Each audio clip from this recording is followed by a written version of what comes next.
Hello students, welcome to my channel literature Gyan. आज हम कृष्ण भक्ति काव्य का तीसरा और आखिरी चरण का अध्ययन करेंगे। सूरदास इस काव्य के प्रमुख कवि थे। इस शाखा के कवियों ने विष्णु के अवतार श्री कृष्ण की आराधना की है। आज हम इस काव्य की विशेषताएं कंप्लीट करेंगे। रीति तत्वों का समावेश। कृष्ण भक्ति काव्य में जहाँ श्रृंगार वर्णन किया गया है, वहाँ रीति तत्वों का भी सुंदर समावेश मिलता है। सूरदास और नंददास की रचनाओं में नायक नायिका भेद और विरह की विभिन्न दिशाओं का वर्णन रहा है। सूरदास की साहित्य लहरी में नायिका भेद और अलंकारों का वर्णन है। नंददास की रूप मंजरी तथा रस मंजरी आदि रचनाएं भी रीति तत्वों का निरूपण करती हैं। प्रतीकात्मकता। कृष्ण भक्ति काव्य में प्रतीक शैली को अपनाया गया है। राधा माधुर्य भाव की भक्ति का प्रतीक है। कृष्ण परमात्मा है और गोपियां जीवन आत्माएं। गोपियां कृष्ण के प्रेम में व्याकुल होकर उनमें लीन होना चाहती हैं। रस परिपाक। हिंदी कृष्ण काव्य में भक्ति रस की प्रधानता है। इस दृष्टि से यह काव्य अत्यंत उज्जवल बन पड़ा है। सूर और मीरा के काव्य में शांत रस का चित्रण हुआ है। प्राय सभी कृष्ण भक्त कवि सांसारिक माया मोह का त्याग करके अपनी साधना में प्रवृत्त हुए हैं। सूरदास ने जो वात्सल्य के सम्राट हैं, अपने आराध्य कृष्ण की बाल लीलाओं का जैसा सुंदर वर्णन किया है, वैसा अन्यत्र दुर्लभ है। जैसे मैया कभी बढ़ेगी चोटी अथवा मैया मोही दाऊ बहुत खिजायो। भव्य कला पक्ष।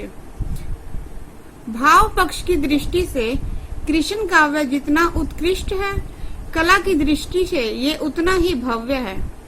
कुछ रचनाओं को छोड़कर कृष्ण काव्य की अधिकांश रचनाएं मुक्तक गैर शैली में हुई हैं।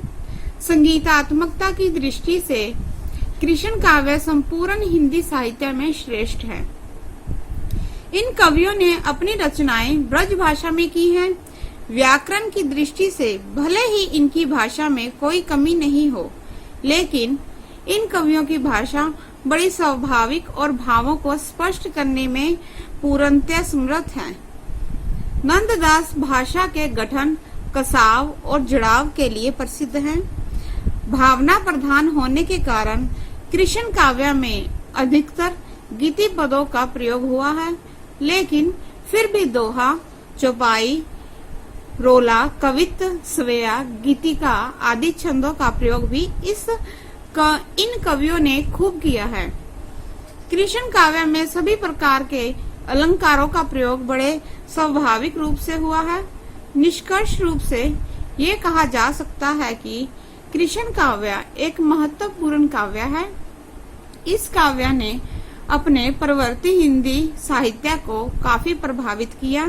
यद्यपि उन्होंने चरित्र नायक की एकांगी चित्रण किया है, इसने मनुष्य को कर्तव्यमय संघर्ष से हटाकर अंतर्यामी भगवान के प्रेम की शरण में जाने की प्रेरणा दी है, जिससे मानव में वास्तविक जगत से पलायन की प्रवृत्ति, पलायन होता है हट जाना या दूर हो जाना, ने जन्म लिया। लेकिन फिर भी अन्य पक्षों से के सामने ये दोष उतना नहीं खटकता।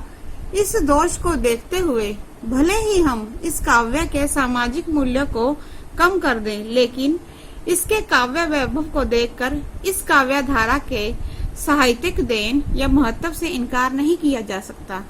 हिंदी साहित्य कृष्ण काव्य के प्रति चिरऋणी है। धन्यवाद।